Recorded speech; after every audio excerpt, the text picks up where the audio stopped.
Your daily dose of तो आज inspiration. बात करते हैं ऑनलाइन दुनिया के एक बहुत बड़े पहेली के, डोमेन अथॉरिटी।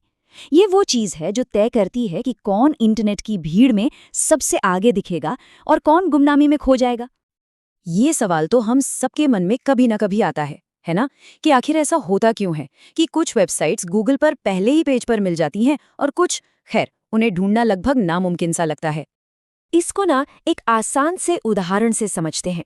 सोचिए, एक तरफ कोई जाना माना एक्सपर्ट है जिसकी हर बात को लोग वजन देते हैं, और दूसरी तरफ एक कोई नया शख्स जिसके पास कमाल के आइडियाज तो है पर उसे जानता कोई नहीं। बस इंटरनेट की दुनिया भी कुछ ऐसी ही है।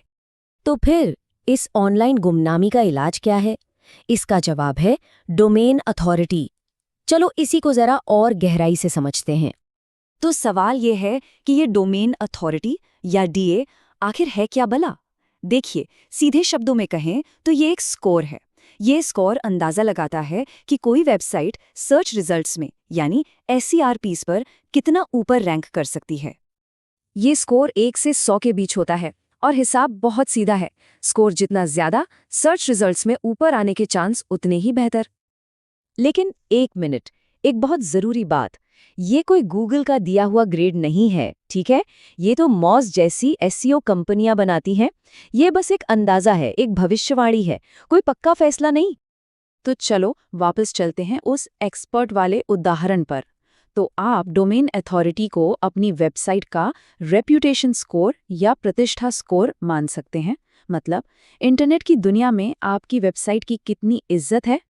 ठीक है, तो ये तो समझ आ गया कि डीए क्या है, पर सवाल ये है कि अथॉरिटी बनती कैसी है, कौन सी चीजें हैं जो इस विश्वास के स्कोर को बनाती हैं। देखिए, मोटे तौर पर इसके 4 पिलर हैं। आपकी साइट को मिलने वाले क्वालिटी बैकलिंक्स, आपका कंटेंट कितना जबरदस्त और काम का है, लोगों को आपकी साइट पर आकर कैसा महसूस होता है, और आपकी वेबसाइट टेक्निकली कितनी मजबूत है। और इन सब में ना एक चीज सबसे ज्यादा जरूरी है, बैकलिंक्स। सोचिए, जब कोई दूसरी बड़ी इज्जतदार वेबसाइट आपकी साइट को लिंक देती है तो वो गूगल को कह रही है, हाँ, इस पर भरोसा किया जा सकता है। ये एक तरह का वोट ऑफ कॉन्फिडेंस है। सभी फैक्टर्स में क्वालिटी बैकलिंक्स का पलड़ा सबसे भारी है। एक बड़ी भरोसेमंद साइट से मिला एक लिंक 100 छोटी-मोटी साइटों के लिंक पर भारी पड़ सकता है। तो जाहिर है, जब अपनी स्ट्रैटेजी बनाओ तो फोकस यहीं होना चाहिए। अच्छा, अब ये देखते हैं कि ये स्कोर बढ़ता कैसे है। और यहाँ एक मजेदार बात है, ये कोई सीधी साधी गिनती नहीं है। इसे समझो जैसे आप कोई पहाड़ चढ़ रहे हो। शुरुआत में मान लो 20 से 30 तक जाना, अरे वो तो फिर भी आसान है। लेकिन 70 से 80 तक पहुंचना, भाई उसके लिए तो पसीने छूट जाते हैं। बहुत ज्यादा मेहनत और एकदम टॉप क्वालिटी लिंक्स चाहिए होते हैं। ठीक है, तो प्रॉब्लम समझ ली, वजह भी पता चल गई, और ये भी देख लिया कि स्कोर कैसे काम करता है। तो अब क्या करें? अपनी वेबसाइट की रेप्यूटेशन बनाएं कैसे? देखिए, इसका एक सिंपल सा 4 स्टेप प्लान है। नंबर 1, ऐसा जबरदस्त कंटेंट बनाओ कि लोग उसे लिंक किए बिना रह ना पाएं। नंबर 2, अपनी फील्ड की बड़ी बड़ी साइट से क्वालिटी बैकलिंक्स हासिल करो।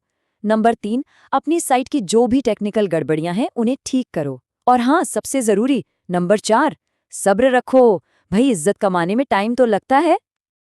तो देखिए, अंत में सबसे जरूरी बात यह है कि असली खेल स्कोर का नहीं है। सिर्फ एक नंबर के पीछे मत भागो। असली मकसद है अपनी वेबसाइट को एक जेन्युइन, भरोसेमंद रिसोर्स बनाना, एक ऐसी जगह जहां लोगों को सही जानकारी मिले। जब आप ये कर लोगे ना, तो स्कोर तो अपने आप पीछे पीछे आएगा। और अब एक बड़ा सवाल, इंटरनेट की इस दुनिया में जहां सब कुछ अथॉरिटी और रेप्यूटेशन पर टिका है, तो क्या नए जबरदस्त आइडियाज के लिए कोई जगह है? वो कैसे अपनी पहचान बनाएंगे? इस बारे में सोचना तो बनता है।